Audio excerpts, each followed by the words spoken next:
Hey guys, today I'm going to tell you how to fix your password cannot include your name, phone number, or part of your email on your iPhone or iPad or any other iOS device. If you are trying to create a new Apple ID and you are having the issue that your password cannot include your name, phone number, or a part of your email address, so let's see how can you fix the issue. So basically, this is an issue of your password that your password is weak. So you have to try to create a strongest password. So let's see how can you create a strongest password. For example, I'm going to create a stronger password here. Here you just have to simply once you get your keyboard, you have to manage or follow some rules for creating a strong password.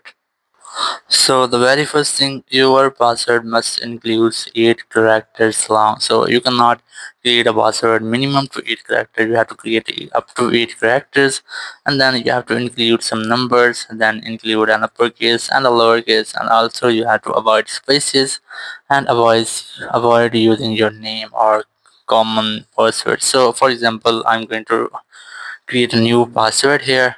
Here, first of all, you have to enter an uppercase letter, and then you have to try to add some numbers. It might be if a part of your phone number you can add. For example, I'm going to adding mine.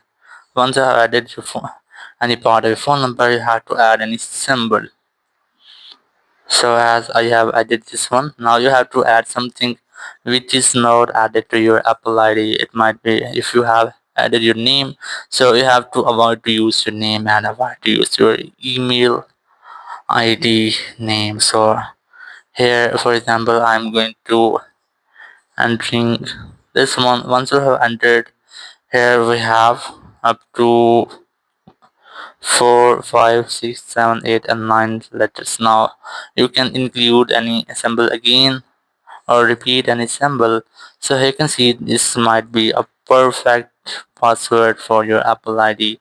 So in this way you can create a strongest password for your Apple ID by following these rules. So after that you'll not get any issue of this type. So in this way you can easily fix if you're having the issue that your password cannot include your name, phone number, or part of your email on your iPhone or iPad or any other iOS device. Thank you very much for watching the video. Until next video, bye bye.